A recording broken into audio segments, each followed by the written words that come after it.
दूसरे एक भक्त और देवबंद से वृंदावन आए, इनका नाम था श्री छबील दास जी। इनको तांबुली कहते थे सब, क्योंकि इनका काम क्या था? बीड़ी बनाना, तांबुल पत्र आदि सब समेट करके और बीड़ी बनाकर, अच्छा पूरे जहां कहीं भी रस भाव से ठाकुर जी की सेवा होती है, अनेक स्थानों पर महाराज जी बीड़ा का भोग लगता, पर हमारे वृंदावन में बीड़ी का भोग लगा, बीड़ी छोटी छोटी। क्यों? मन में भाव है नेक नेक से लाला लाली है, इतनी बड़ी बीड़ा बना दो, कहाँ खाएंगे बाकू? नेक नेक से बीड़ी बनाओ, छोटी छोटी बीड़ी बने। हमारे वृंदावन में नंदगांव जाओ और कहीं जाओ, इतने बड़े बड़े बीड़ा रहे, बीड़ा बीड़ी समझ रहे हैं ना? कैसे कहें बाबा जा, ये नहीं है बाबा दूर तक कर रहे हैं, वो बीड़ी नहीं है, बीड़ी पानते कहीं बीड़ी। जय हो भैया अरे राम प्रियालाल जी की सेवा में बीड़ी बढ़िया भैया, मैंने पूछ ली। पान की जो सेवा रे बात बीड़ी के हैं, और बीड़ा के वो बड़ो रे, छोटी रे वो बीड़ी। तो छबील दास जी तांबुली, ये भी देवबंद के थे। इनको भी महाप्रभु जी की बड़ी याद आई, और आप भी महाराज सब छोड़ छाड़ करके वृंदावन आ गए। बोले कि वहीं जाके छोटी छोटी बीड़ी बनाऊंगा, राधा वल्लभ लाल जी को पवाए करूंगा। आए, आकर के महाप्रभु जी के चरणों में प्रणाम किया, और प्रणाम करके कहा मुझे सेवा प्रदान करो। बहुत ध्यान से सुनना सब लोग। महाप्रभु जी बोले क्या सेवा करोगे? बोले हम पे तो एक ही काम आवे, बीड़ी बनावेंगे, प्रियालाल जी आप बनाओ। बोले ऐसी बीड़ी बनाओ जो मुख में जावे के बाद भी लाल जी को श्रम नहीं करना पड़े, अपने आप ही घुल जाए करे। महाराज जी कितना विचार हमारे ब्रजमंडल में किया जाता। आप कभी दाऊ जी जाओगे ना, दाऊ जी वहां श्री बलराम जी का मंदिर है। महाराज जी दाऊ जी में शाम को जब ठाकुर जी का, दाऊ जी का प्रसाद बनता है, इतनी छोटी छोटी पूड़ी बनती हैं। मैंने पूछी गुसाई जी इतनी छोटी पूड़ी काय को? बोले कहीं तोड़वे में श्रम नहीं है, जा पूरी पूड़ी उठाओ, सब्जी लगाओ, खा जाओ। मैंने की भैया ये लाड प्यार करके मूड हम नहीं बैठा रखे हैं ठाकुर जी इतना लाड करें ठाकुर जी से, बताओ ऐसी छोटी छोटी पूरी ये तोड़नी नहीं पड़ जाए। ऐसे हमारे ब्रजमंडल की सेवा है भैया। तो महाप्रभु जी ने आज्ञा करी ऐसी बीड़ी बनाइयो कि प्रियालाल जी के मुख में जाए, मुख में जाते घुल जाए। वो ठीक है। अब तो महाराज वो इसी भाव में बीड़ी सिद्ध करता था, पानों को रात में भिगोता, उनको बिल्कुल नरम सा बना के वही सामग्री भीतर, वो भी निधान महाप्रभु जी ने बताया क्या क्या सामग्री जाएंगे, उसके अलावा कुछ नहीं। बिल्कुल भी ऐसा ना हो कि मुख में जाकर के थोड़ा भी श्रम करना पड़े। रोज बीड़ी बनाता, चांदी के बढ़िया सुंदर पात्र में उनको भर के लेके जाता और सेवा में जाकर के श्री राधा वल्लभ लाल जी की सेवा में पधराता। एक बात बताएं आपको, ठाकुर जी के जितने भी अधरामृत हैं उनमें सर्वश्रेष्ठ है बीड़ी। क्यों? बाकी को अधरामृत महाराज जी ठाकुर जी पामे, पर बीड़ी को भोग ऐसा है ठाकुर जी क्या करें, वाकु पामे और मुख से लगा करके अधरामृत को स्पर्श करा करके तब वाकु पधरा दे। नेक नेक पामे, एक बीड़ी तो नेक लियो, दूसरी तो या को मतलब यह है कि मुख्य अधरामृत ठाकुर, वैसे तो सबका छू है पर बीड़ी में विशेष ठाकुर जी को अधरामृत को भाव रहे। हमारे नाथ द्वार में भी महाराज जी, श्रीनाथ जी कितना बीड़ी भोग लगाते हैं, 100-150 पान रोज पाते होंगे। बताओ महाराज, हर प्रसादी के बाद में, और जैसे भोग की थाली होती है, भोग की थाली ठाकुर जी के सामने पधरा दी जाती है। ठाकुर जी स्वयं पाएंगे या किशोरी जी पवाएंगे या ठाकुर जी किशोरी, हम लोग बाहर आ जाते हैं पर्दा करके। पर बीड़ी का तो नियम है कि बीड़ी आपको लेके ठाकुर जी के अधर से छुवानी ही पड़ेगी। तो मूल रूप से अधरामृत का स्पर्श बीड़ी को प्राप्त होता है, इसलिए बीड़ी प्रसाद प्राप्त हो तो समझ जाइयो अधरामृत ही है ठाकुर जी को। और बीड़ी की सेवा जाकू है सके करो, लाल जी को बड़ी प्रिय है मुखवास। तो ये छबील दास जी तांबुली आए और इनने बीड़ी की सेवा प्रारंभ करी। ठाकुर जी के लिए बढ़िया बीरी बनाते, चांदी के पात्र में ले जाके पधरा देते। महाप्रभु जी ने एक दिन बीरी को प्रसाद ठाकुर जी को पधरा करके, और जब अधरामृत है गयो, प्रसादी है गई, स्वयं पाए, बड़ा आनंद आया। महाप्रभु जी को लगे कि हाँ, ठाकुर जी के योग्य सामग्री बन रही है। एक दिन बड़े प्रसन्न थे महाप्रभु जी, तो विराज रहे थे, सब सेवक गण चारों ओर बैठे थे।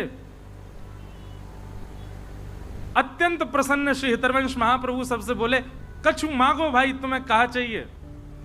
आज मैं इतना प्रसन्न हूं, आज प्रियालाल जी को ऐसा दर्शन भयो है, इतनो आनंद मन में उमड़ रहे हो कि मन है रो, जो मांगोगे सो दूंगो, बताओ क्या चाहिए। चरण दबा रहे थे छबीलदास जी तांबुली, कोई हाथ दबा रहे हैं, सब सेवा कर रहे हैं। हाँ भाई तांबुली छबीलदास, तू बता क्या चाहिए। तेरी बीरी पाई, बहुत बहुत स्वाद, और बिल्कुल ऐसा लग रहा हो कि हाँ प्रियालाल जी को सुख मिलता होगा, बता कहा चाहिए। आहा, छबीलदास तांबुली चरण दबाते दबाते बोले, जो मांगूंगा सो दोगे। महाप्रभु जी बोले, कहा चाहिए बता, आज्ञा कर।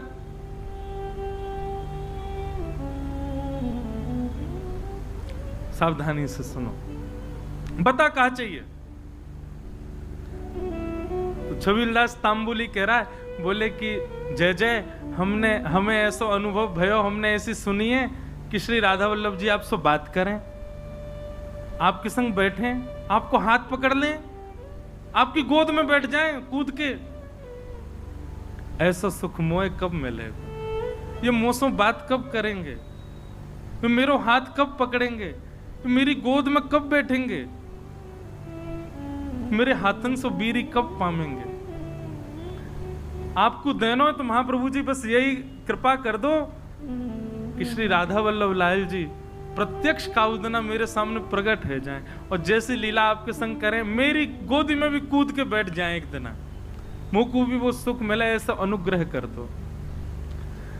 महाप्रभु जी प्रसन्न भाव में उठ रहे थे, धीरे धीरे अपनी सामग्रियां उठा रहे थे, संध्या के लिए जा रहे थे, और जाते जाते ऐसे ही बोल गए, चल ठीक है दियो, राधा वल्लभ जी कृपा करेंगे तो पे, और चले गए जमुना जी। कोई ऐसा भी नहीं कि विधि विधान से बैठ के आशीष दिया हो, उठ के जाते जाते बोल गए, चल दियो, कृपा करेंगे। नेत्र सजल है, बोले अब कब होगी कृपा ये तो जाने नहीं, पर गुरु आज्ञा है तो निश्चित कृपा होएगी।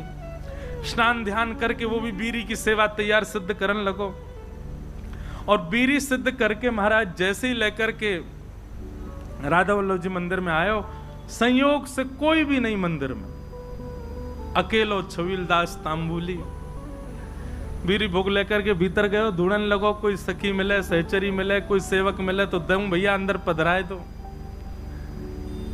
जैसे ही समीप गयो तभी कहा, देखो युगल सरकार, दोनों एक दूसरे गले में गलवैयां डाले, अपनी एक एक कमर पे हाथ धरे, और मंद मंद मुस्कुराते भय अपने एक दूसरे के प्रति ऐसे शीश झुकाए करके, और वह तांबुली को देख करके और मंद मंद मुस्कुरा रहे हैं, और मंद मंद मुस्कुरा करके श्री जी इशारों कर रही हैं, इतकू आ। अब तुम, अच्छा एक बात, हाँ वो तो बताना भूल ही गया मैं, जब उसने महाराज जी महाप्रभु जी से यह आज्ञा मांगी कि आप ऐसा अनुग्रह करो कि प्रियालाल जी मुझको प्रत्यक्ष दिखें, तब महाप्रभु जी कह में सह पाएगा उनके स्वरूप को। वो अगर प्रकट है गए तो उनके स्वरूप माधुरी, रूप माधुरी को झेल लेगो ना, झेल लेगो तो को आशीष दूंगो। तो माने कही रूप देखने के बाद झेलनो ही ना है, प्राण निकल जाए, बस रूप दिख जाए एक बार, वाक्य बात। अच्छा, क्योंकि एक बात बताएं, सहचरी भाव में और अंतरंग भाव में प्रियालाल जी तो अपनी लीला करते हैं, आपको तो बस प्रवेश मिल जाता है, और कहीं उनकी छवि देख करके आप बेहोश हो गए तो कई जगह महाराज जी हमारे वृंदावन रस रीति में उसको अपराध माना जाता है। आपने जरूर अपनी गुरु निष्ठा में कोई कमी छोड़ी होगी, जरूर अपनी निष्ठा भाव, इसीलिए आप उस छवि के भाव को सहन नहीं कर पाए। इसलिए महाप्रभु जी ने कहा, झेल लेगो, झेल पावेगो स्वरूप को। छबीलदास बोलो आप कृपा करोगे, तो सब संभव है जाएगा। तो महाप्रभु जी कहेगा हाँ ठीक है, होगी कृपा। आज जैसी आयो, और आज महाराज बस थोड़ी देर पहले की बात है, महाप्रभु जी कह के गए कृपा होएगी, इतने में ही वो बीड़ी लेके आयो, इतने में तो कृपा है गई। प्रिया प्रियतम साक्षात खड़े वहां के सामने, श्री जी इशारा कर रही है इतकुआ। छबील दास के 2 बार तो नेत्र बंद भये, हाथ पाम वाके होश में नहीं, ठंडो पड़ गयो पूरा, कभी इतकू जावे कभी उतकू, बस गिरवे ही वारो। इतने में ही माने महाप्रभु जी को स्मरण किया, हितवंश महाप्रभु को स्मरण करते तुरंत चेतना आ गई। मानो गुरु ही कृपा करके ये बल दे रहे हैं कि प्रिया प्रियतम को देखो, उनकी बिना कृपा के देखे ही नहीं पाओगे वह स्वरूप को। छबील दास सामने खड़ो है, अब कहां बोले ठाकुर जी से। ठाकुर जी तो मंद मंद मुस्कुरा रहे हैं, श्री जी कह रही हैं जोर से मत मुस्कुरा दी, प्राण निकल जाएंगे आके। ऐसी छवि ठाकुर जी की। ठाकुर जी बोले खड़ो ही रहेगो, कछु करेगो भी। छबील दास बोलो मुंह पे तो कछु आ भी ना, कहा करूं जय जय। बोले कहा करूं कहा, वो दूर डिबिया लेके खड़ो बीरी की, इतकुआ बीरी पवा। अब वो गयो महाराज, हाथ पाम कांप रहे वाके, ऐसे डिबिया खोल के और ठाकुर जी के आगे पधराई दी। ठाकुर जी बोले बाबर ही है बिल्कुल ही, अरे निज करसों उठा बीरी और मुंह में पवाए दे, इतनो विलंब काहे को करे। जैसी बीरी उठाए करके ठाकुर जी के सन्मुख करी, ठाकुर जी इशारों के नहीं, पहले श्री जी को पवाए। श्री जी ने बीच में से बीरी आधी तोड़ करके मुख में ली, बोले अब अधरामृत मुंह को पवा। जैसे ही पवायो महाराज, वो छवि निहार करके कौन सुध में रह सके। बस वहीं वह छवि को देखतो प्रिया प्रियतम लीला कर रहे हैं। अद्भुत छवि को दर्शन करते करते छबील दास तांबुली ने वहीं प्राण त्याग दिए, ठाकुर जी में विलीन है गए। बोलो श्री राधा वल्लभ लाल की। क्या समझ में आई बात? भजन के प्रताप से, आपके भाव के प्रताप से कभी प्रिया प्रियतम दिख भी गए तो देखवे की सामर्थ्य और वास में कहा करनो, ये सामर्थ्य भी गुरु प्रदान करेंगे। ये हमारी गुरु शरणागति लो भैया। गुरु आज्ञा के बिना या गुरु कृपा के बिना प्रिया प्रियतम दिख गए तो हम झेले ही नहीं पाएंगे। और फिर का फायदा वास स्वरूप को देखवे को, जाके काजे हमने सबका चुकियो, वही के प्रति हमारा भाव नहीं रह पाए। ऐसे श्री हितवंश महाप्रभु ने कृपा करके दर्शन कराए।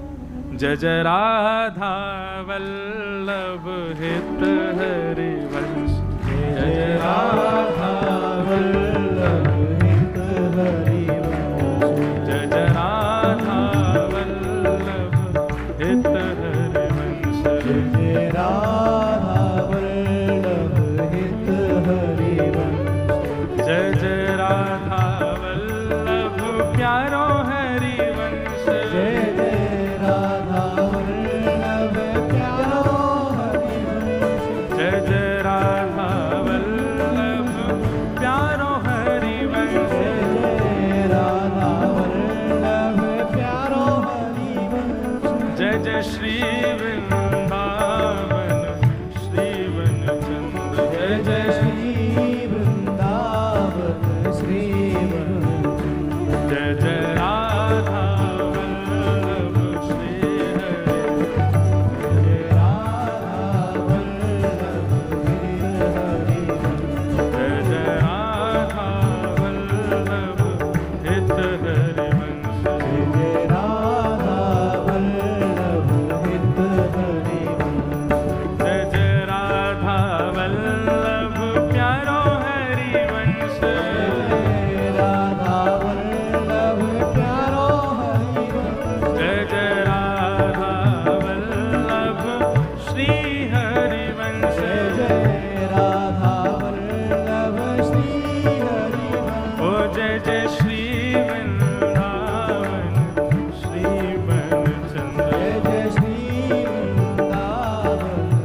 प्रकार महाप्रभु जी की कृपा अन्य अन्य भावों में सबको दिखती रही, होती रही।